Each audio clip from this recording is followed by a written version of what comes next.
هر کسی نباشد وقتی یک گناهی در مرتکب شید، یک گناهی در مقصد دست زد، بعد این گناه رو به سوی خدا بیارد و بگد الله مهربان حقیقتا من از همین گناه کردگیم پشیمان شدم، خدای مهربان گناه ما ببخش. دویم باره مقصد من به این گناه دیگر رجوع نمیکنم. البته گناهش بخشیده میشه.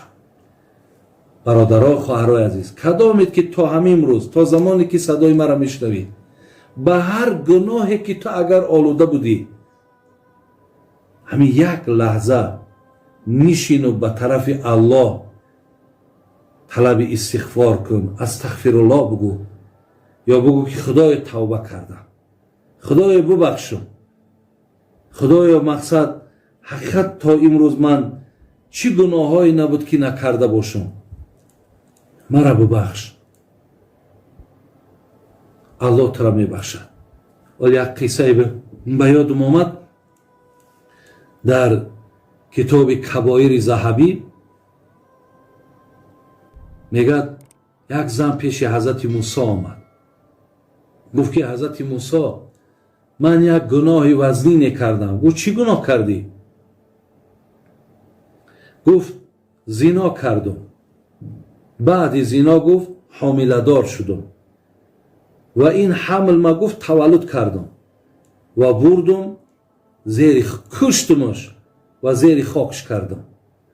امروز آمدم پیش شما که در حق من از الله طلب مغفرت کنم. میگه حضرت موسی بعد شنیدن این بسیار غضبناک شد، بسیار ناراحت شد، گفت خیز از پیشم، گفت دفع شو، گفت بیرون شو، گفت تا از نزد خدا گفت سنگ از آسمان نبارد.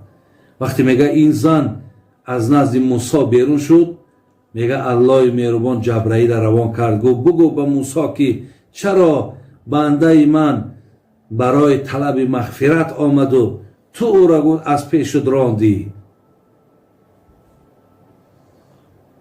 برای مقصد از دنبال زن برای و بگو که من از جانب تو از الله طلب مغفرت میکنم. بر همین عزیزای خدا میگفتم باز آ، باز آ، هر آنچه هستی باز آ، گر کافر و گبر و بت پرستی باز آ. این درگاه ما درگاه ناامیدی نیست. 100 بار اگر توبه شکستی باز آ. ببینین، برای همین انشاءالله توبه شوینده همه گناه است. تا امروز عرق نوشیدی، زناکاری کردی، تا امروز مقصد چی کاری نکرده باشی، و سوی الله بگرد. همه اون گناهایی که تا امروز کرده بودی همش به نیکی مبدل می شود. خدا این خیلی ذات بزرگه.